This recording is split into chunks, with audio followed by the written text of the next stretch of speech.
En comunicación como en otras áreas, y agarrándome de una frase que me dejó picando la semana pasada la profesora Gabriela Fernández, esa de insistir, persistir y no desistir, creo que viene a aplicar en comunicación y, como decía, en otras áreas. Pero puntualmente me refiero a comunicación porque es lo que hacen los monopolios ahora, es lo que han hecho aquellos que han ejercido poder desde tiempos inmemoriales. Recordemos cuando, por ejemplo, en la Edad Media podemos imaginar aquellos personajes que deambulaban de reino en reino llevando con sus cantos y sus frases los mensajes que se iban instalando no solamente en quienes estaban ejerciendo el poder desde sus reinos, sino en la misma población. Y la gente se iba informando. Esa era la información que más o menos circulaba, además de aquella que enviaban o recibían a través de mensajeros. La comunicación, en distintas formas, en distintas épocas, ha ido evolucionando. En esa misma Edad Media, recuerden cuando el tema de la escritura y la lectura era una cuestión prohibitiva en la plebe, la llamada plebe, en el pueblo común y corriente. Y se cuidaba muchísimo el tema de la escritura y la lectura. Me viene a la memoria el recuerdo de El nombre de la rosa, ¿no?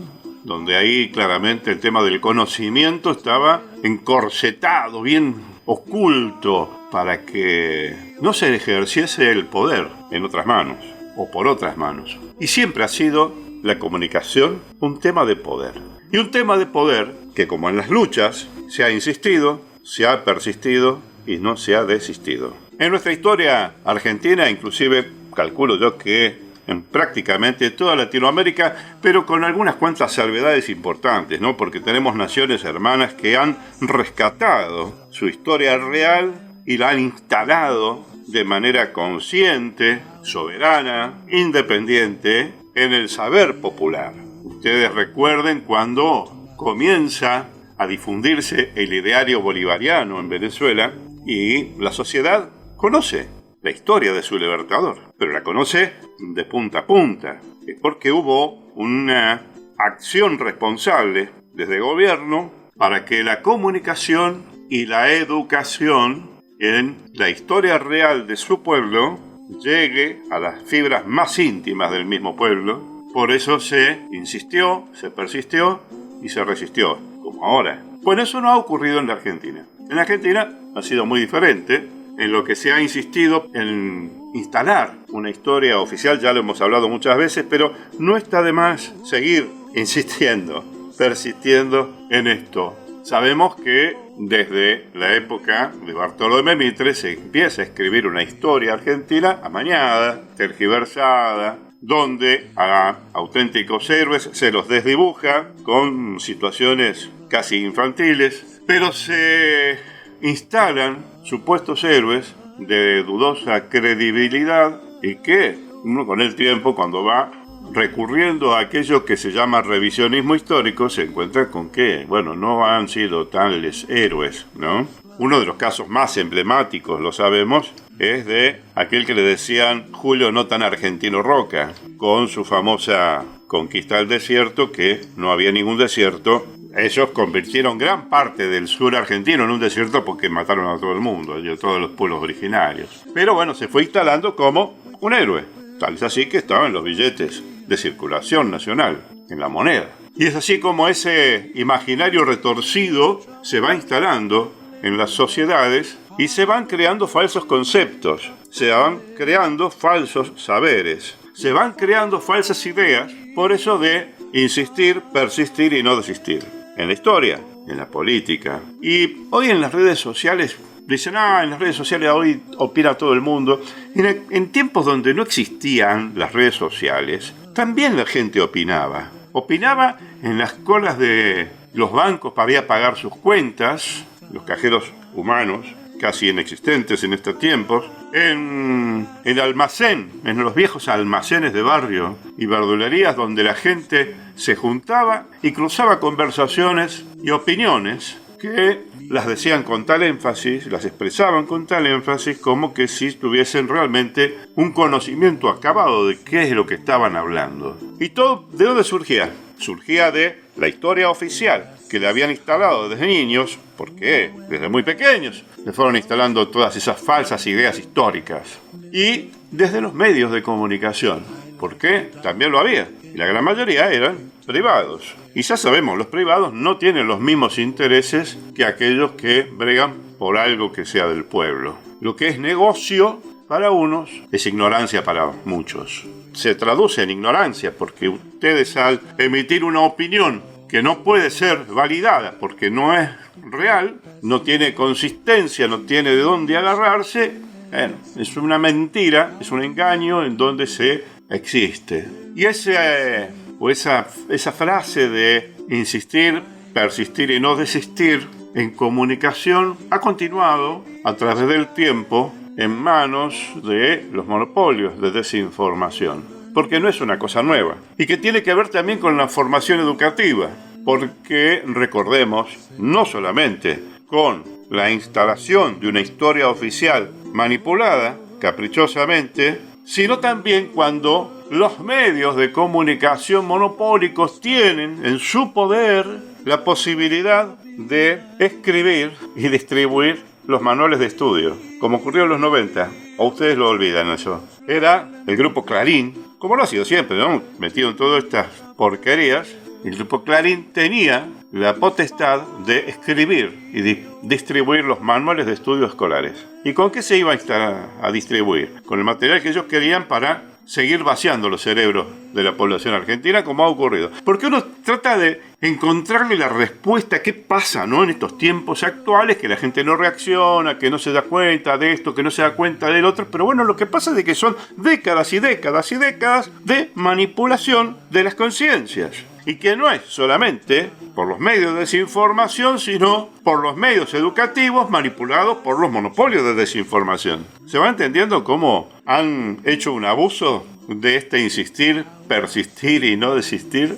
Bueno, todo ese corto recorrido que estoy haciendo sobre cómo la manipulación de la comunicación ha venido perjudicando a la nación argentina, que también lo ha hecho, imagino, capaz que Carlitos Maciocchi me pueda llegar a corregir en alguna editorial posterior o en alguna columna de él posterior, pero creo que también ha ocurrido en Chile, creo que ha ocurrido también en otras naciones hermanas, donde no conocen la realidad de su historia, no conocen a sus auténticos héroes, no conocen la trayectoria de los luchadores populares, y lo que le han metido es toda esa basura, esa porquería de desconocimiento, pero instalado como saber popular. Eso ha ocurrido acá en la Argentina. Y eso ocurre en la Argentina y se traduce, por decirlo de alguna manera, en lo que estamos padeciendo en el día de hoy. Porque si vos tenés un pueblo formado y educado en valores reales, en los idearios de héroes reales, si vos estás formado y educado en un conocimiento acabado de cómo fue el desarrollo de la historia de tu nación, difícilmente puedan venir a engañarte desde los monopolios como vienen haciendo Clarín y todos sus socios menores. Vos fijate, con todas las penurias que ha venido pasando y pasa el pueblo cubano, la gran mayoría del pueblo saben cuál es la historia de Cuba, saben qué fue la revolución y qué es la revolución y cuáles fueron sus errores, sus aciertos, pero saben el sentido real patriótico que han tenido sus auténticos héroes y son conscientes de la historia real. No los pueden engañar así nomás, como no pueden engañar así nomás al pueblo venezolano. Entonces, uno tiene que mirar esos ejemplos para darse cuenta, sin entrar en fanatismo, por favor, sin entrar en fanatismos, cómo se maneja la transmisión del conocimiento a través de la comunicación y de la educación. ¿Y dónde está el poder? Porque el poder, cuando un gobierno te pone en conciencia de que, por ejemplo, un libertador como Bolívar logró lo que logró, que muchos no comprendían o no querían comprenderlo en su tiempo. Sí, eso siempre ha pasado con todos los héroes, eso es algo inevitable. Pero tiene un pueblo que hoy sabe quién ha sido Bolívar y hoy es su figura mayúscula y que saben de su derrotero y lo defienden a ultranza y saben que el poder está en ellos porque sus mismos héroes les han advertido que el poder estaba en manos del pueblo. Solo los pueblos libres cuando te dicen pueblos libres, el libre está inclusive del conocimiento, ese conocimiento perverso que querían instalarte. Cuando vos sos libre, entonces no pueden venir a someterte de manera tan artera y tan fácil como viene sucediendo en la Argentina. Yo recuerdo caprichosamente cuando Néstor Kirchner hablaba sobre la conversación o discusión con el mafioso Mañeto de Clarín, que decía que el puesto de presidente era un puesto menor, que ellos con 3 o 4 tapas de diarios podían poner o sacar un gobierno. Y si vos no tomás conciencia de esas frases, de esos hechos, y de darte cuenta que ellos se abusan porque saben que vos tenés poder como pueblo, pero te hacen creer que no lo tenés. ¿Por qué? Porque sacan las fuerzas uniformadas a las calles, empiezan a repartir palos y te provocan el miedo, el temor a que no puedas protestar por tus derechos. Entonces, tenemos que hacer una reconversión en esto de cómo nos comunicamos y cómo transmitimos los saberes. Cómo transmitimos la historia, cómo transmitimos la comunicación, cómo la ejercitamos, cómo alertamos a compañeras y compañeros a aquellas cosas que nos están torciendo la realidad, el conocimiento de la realidad y de la historia. Y tenemos que hacer hincapié en eso, en rescatar la historia. Muchas veces lo hemos dicho en este programa, si algo no se hizo del todo bien en la década ganada fue el tema de instalar el revisionismo histórico de manera contundente en los planes de formación educativa docente, en los institutos de formación docente. Y de ahí para adelante ir reformando toda esa base educativa que podía crear una conciencia real en la población. No tendríamos hoy gran parte de la sociedad posicionada en lugares del odio hacia el mismo pueblo y hacia los líderes que realmente han defendido a los pueblos y se han puesto del lado de ellos. En comunicación, como en historia y como en política. Insistir, resistir y no desistir. Y hay que buscar la manera, hay que buscar la forma, porque hay los monopolios que también manipulan las redes sociales, que le dicen redes sociales y terminan siendo unas cloacas miserables, inundan de noticias falsas, de noticias viejas, haciéndote creer que son actuales, y entonces vas distrayendo de lo que realmente te está ocurriendo en estos momentos, de que te están entregando la patria atada de pies y manos, y que están entregando tu futuro atado de pies y manos, y de que están negociando con el hambre y el sufrimiento del pueblo para sus mezquinos intereses. Total, ellos después se van y dejan el tendal de miseria y de tierra arrasada. Pero en estos tiempos es mucho peor.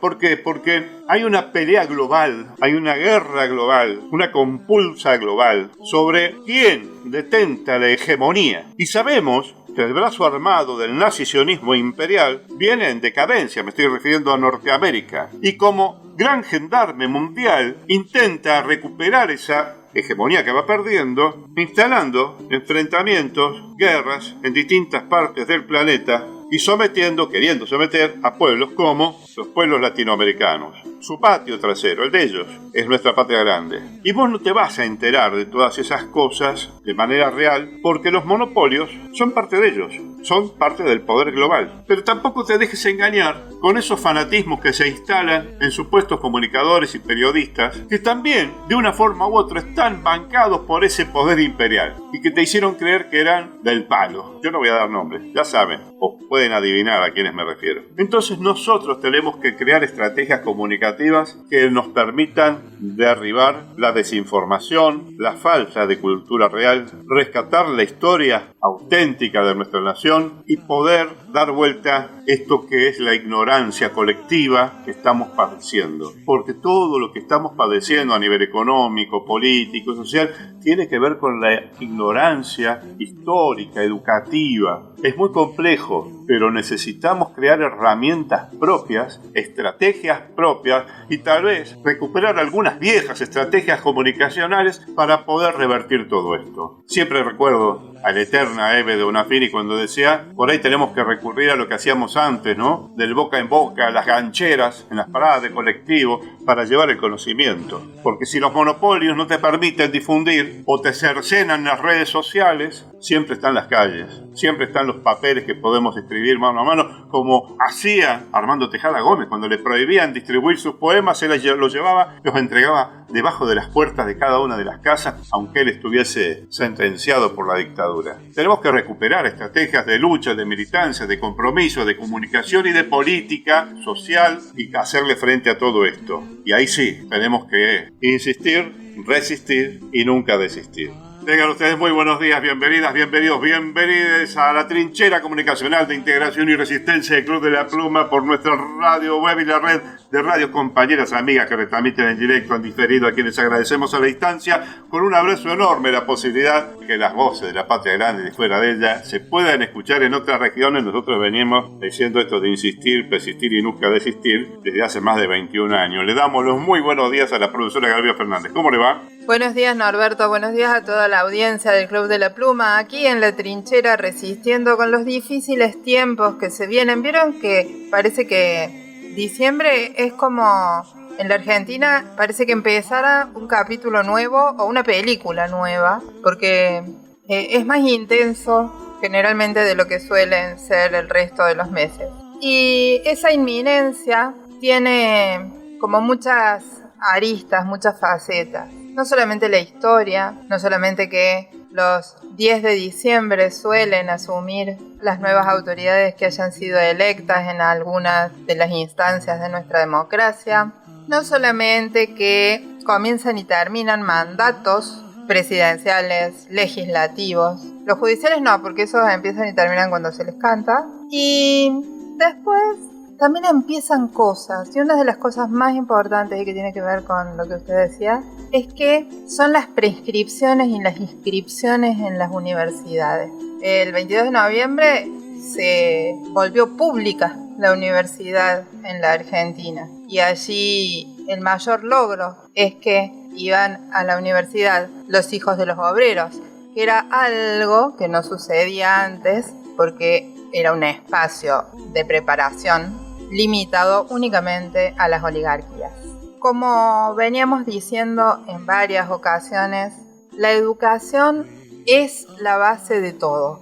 Y podemos elegir si vamos a tener una educación hegemonista que cumpla con los deseos del patrón, o si vamos a tener una educación emancipadora, liberadora, que realmente empodere a los pueblos para una autodeterminación verdadera. Porque la educación sirve para dar gobernabilidad.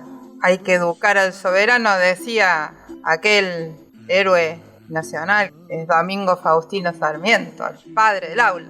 Sarmiento inmortal, como decía el himno. ¿Educar al soberano? ¿En serio? ¿Hegemonizar? ¿Olvidar todo lo ancestral? ¿Hacer que todos seamos iguales? ¿Volver a elegir? ¿Qué educación? Porque las propuestas que andan dando vueltas vuelven a lo pre-sarmientino, que ya desde el punto de vista educativo era un horror. Era la ignorancia total de pueblos que no podían elegir nada. Entonces, me parece que hay que elegir, ¿no? Porque la verdadera libertad, palabra de la que se habla mucho hoy, es elegir de qué lado de la mecha ponerse. Uno tiene que ser capaz de elegir y de asumir las consecuencias de su elección. La educación ya no puede ser funcional a los mercados. No podemos soltar a los nuestros a ser usuarios solamente. Tenemos que hacernos cargo de armar seres humanos, integrales, con derechos, con conciencia, con solidaridad, con amor por el otro, capaces de armar tejidos que sostengan comunidades y dejarse de joder con los individualismos y con corrernos con la vaina de los emocionales alborotados y los miedos y todo lo más primario que nos vuelve animales. Yo comparto en gran parte lo que dice Norberto y creo en la posibilidad de que la gente, de que las personas comunes y corrientes sean capaces de salir del TikTok, de salir del Reel y que tomen sus tiempos reales para sus razonamientos reales y para su asesoramiento cuidado, porque este remolino nos lleva puestos y se lleva puestos los más débiles de la ecuación, no se crean. Hacer lo que sea para que el río revuelto no sea solamente ganancia de los poderosos.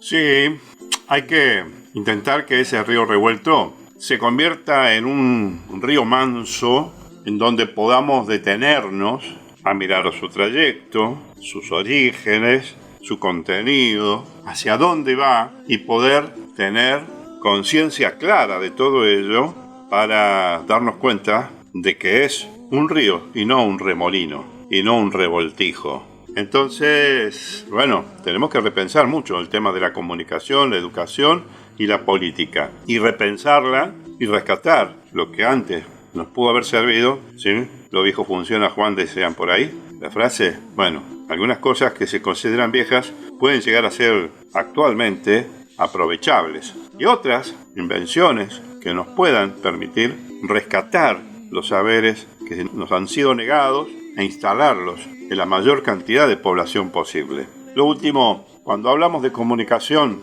recuerdo que cuando hacíamos programa en vivo en una FM, se nos había ocurrido la construcción de editoriales colectivos. Una experiencia muy linda, no fueron muchos programas, pero se pudo hacer. ¿Cómo era? Instalábamos un tema a proposición de oyentes. Los oyentes proponían un tema y cada uno que se sumaba a ese tema hacía un comentario, un aporte desde su lugar. Y después nosotros ensamblábamos esas expresiones y la convertíamos en un editorial colectivo que difundíamos en el programa. Fue una experiencia muy linda de comunicación colectiva real. Creo que eso debemos rescatarlo, ese tipo de cosas. Por ejemplo, para que no sea una única voz la que se escuche, tenemos que multiplicar las voces para que los mensajes puedan llegar más lejos.